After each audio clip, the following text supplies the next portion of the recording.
ಕನ್ನಡ ಚಿತ್ರರಂಗದ ಆಲದ ಮರ ಪಾರ್ವತಮ್ಮ ಕನ್ನಡ ಚಿತ್ರರಂಗಕ್ಕೆ ವಿಶೇಷ ಕೊಡುಗೆ ನೀಡಿದ್ದಾರೆ. ಹೊಸಬರಿಗೆ ಸಿನಿಮಾದಲ್ಲಿ ಚಾನ್ಸ್ ಕೊಡಿಸಿದ ಪಾರ್ವತಮ್ಮ ಸುಧಾರಾಣಿ, ಪ್ರೇಮ, ರಕ್ಷಿತಾ, ಅನುಪ್ರಭಾಕರ್, ರಮ್ಯಾ ಹೀಗೆ ಸಾಲು ಸಾಲು ನಟಿಯರಿಗೆ ಚಿತ್ರರಂಗದಲ್ಲಿ ಅವಕಾಶ ಕೊಟ್ಟಿದ್ದು ಪಾರ್ವತಮ್ಮ ರಾಜ್ಕುಮಾರ್.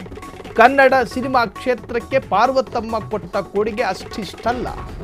ಹೊಸಬರು ಮುಖದಲ್ಲಿ ಕಾಂತಿ ಇಲ್ಲ, ಚರ್ಮದಲ್ಲಿ ಹೊಳಪಿಲ್ಲ, ಹೈಟ್ ಇಲ್ಲ, ವೆಯ್ಟ್ ಇಲ್ಲ, ಬೆಳ್ಳಗಿಲ್ಲ ಅಂತ ಹೇಳೇನು ನಟಿಯರನ್ನ ದೂರ ಮಾಡಲಿಲ್ಲ.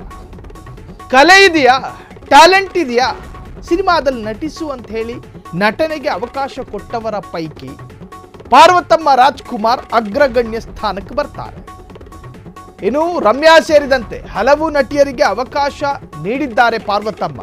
ಆದರೆ ಒಮ್ಮೆ ಮಗ ಶಿವಣ್ಣ ಸಿನಿಮಾಗೆ ಹೀರೋಯಿನ್ ಸಿಕ್ಕಿರ್ಲಿಲ್ವಂತೆ. ಶಿವರಾಜ್ ಕುಮಾರ್ ಅವರ ಸಿನಿಮಾಗೆ ಹೀರೋಯಿನ್ ಸಿಕ್ಕಿರ್ಲಿಲ್ವಂತೆ. ಆ ನಟಿಯೇ ಬೇಕೆಂದು ಆಸೆ ಪಟ್ಟಿದ್ದರು ಪಾರ್ವತಮ್ಮ. ಆ ಸಮಯದಲ್ಲಿ ಆ ನಟಿ ತುಂಬಾ ಬ್ಯುಸಿ ಆಗಿದ್ರಂತೆ. ಮಗ ಶಿವರಾಜ್ ಕುಮಾರ್ ಒಂದು ಸಿನಿಮಾ ಮಾಡೋದಕ್ಕೆ ಮುಂದಾಗ್ತಾರೆ. ನಟ ಶಿವರಾಜ್ ಕುಮಾರಿಗೆ ಒಂದು ನಟಿ ತುಂಬ ಇಷ್ಟ ಆಗಿದ್ರು. ಆ ನಟಿನೇ ನನ್ನ ಸಿನಿಮಾದಲ್ಲಿ ನಟಿಸಬೇಕು ಅಂತ ಹೇಳಿ ಶಿವಣ್ಣ ಹಠ ಹಿಡಿದು ಕೂತಿದ್ರಂತೆ. ಆದರೆ ಆ ಸಂದರ್ಭದಲ್ಲಿ ಆ ನಟಿಯ ಶೆಡ್ಯೂಲು ತುಂಬ ಬ್ಯುಸಿಯಾಗಿತ್ತು. ಆ ನಟಿ ಬೇರಾರೂ ಅಲ್ಲ, ಸುಧಾರಾಣಿ. ಓಂ ಸಿನಿಮಾಗೆ ಮೊದಲ ಆಯ್ಕೆ ಸುಧಾರಾಣಿ ಆಗಿದ್ರು.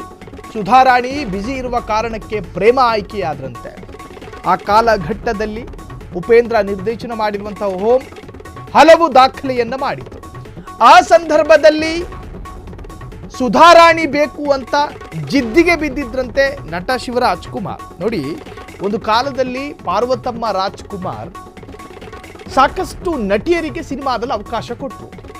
ಅದರಲ್ಲಿ ಸುಧಾರಾಣಿ ಹೊರತಾಗಿಲ್ಲ, ಅನುಪ್ರಭಾಕರ್ ಹೊರತಾಗಿಲ್ಲ, ರಮ್ಯಾ ಹೊರತಾಗಿಲ್ಲ, ರಕ್ಷಿತಾ ಹೊರತಾಗಿಲ್ಲ. ಈ ಎಲ್ಲದರ ನಡುವೆ ಶಿವರಾಜ್ ಕುಮಾರ್ ಮಾಡಬೇಕಿದ್ದಂಥ ಓಂ ಸಿನಿಮಾಗೆ ಸುಧಾರಾಣಿನೇ ಬೇಕು ಅಂತ ಹಠ ಹಿಡಿದಿದ್ರು. ಆದರೆ ಆ ಸಂದರ್ಭದಲ್ಲಿ ಸುಧಾರಾಣಿ ತುಂಬ ಪೀಕ್ನಲ್ಲಿದ್ದರು. ಅಲ್ಲೊಂದು ಸಿನಿಮಾ, ಇಲ್ಲೊಂದು ಸಿನಿಮಾ, ಮೈಸೂರಿನಲ್ಲೊಂದು ಶೂಟಿಂಗು, ಹೈದರಾಬಾದ್ನಲ್ಲೊಂದು ಶೂಟಿಂಗು, ಹೀಗೆ ಸಿನಿಮೆಯ ಜಂಜಾಟದಲ್ಲಿ ಸುಧಾರಾಣಿ ಬ್ಯುಸಿಯಾಗಿದ್ದರು. ಆ ಸಂದರ್ಭದಲ್ಲಿ ಪಾರ್ವತಮ್ಮ ಎಷ್ಟೇ ಪ್ರಯತ್ನ ಪಟ್ಟರು ಅವರು ಸುಧಾರಾಣಿ ಬುಕ್ ಮಾಡೋದಕ್ಕೆ ಸಾಧ್ಯ ಆಗಿರಲಿಲ್ವಂತೆ. ಹಳೆಯ ಸಂದರ್ಶನವೊಂದರಲ್ಲಿ ಶಿವರಾಜ್ ಕುಮಾರ್ ಈ ರೀತಿಯಲ್ಲಿ ಮಾತನಾಡಿದ್ದಾರೆ.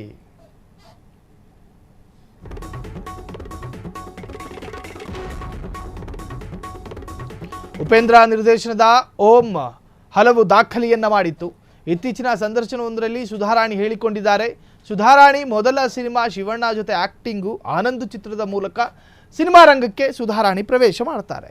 ಅದಾದ ನಂತರ ಓಂ ಸಿನಿಮಾ ಬೆಂಗಳೂರಿನ ಅನೇಕ ಭೂಗತ ಪಾತಕಿಗಳ ಒನ್ ಆಫ್ ದ ಕನ್ನಿಂಗ್ ನಟೋರಿಯಸ್ಗಳನ್ನು ಅವರ ಕಥೆಯನ್ನು ಆಧರಿಸಿ ಮಾಡಿದಂತಹ ಸಿನಿಮಾ ಓಂ ಸಿನಿಮಾ. ಕನ್ನಡದಲ್ಲಿ ಪ್ರಥಮವಾಗಿ ತಲ್ವಾರನ್ನು ಹೆಂಗೆ ಹಿಡಿಬೇಕು ಅಂತ ಕಲಿಸಿಕೊಟ್ಟವರು ಶಿವಣ್ಣ.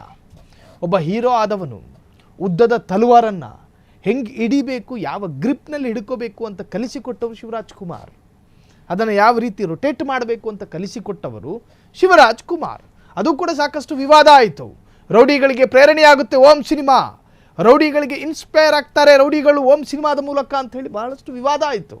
ಈ ಎಲ್ಲ ವಿವಾದಗಳ ನಡುವೆ ಆ ಸಿನಿಮಾಗೆ ಸುಧಾರಾಣಿ ಬೇಕು ಅಂತ ಹಠ ಹಿಡಿದಿದ್ರಂತೆ.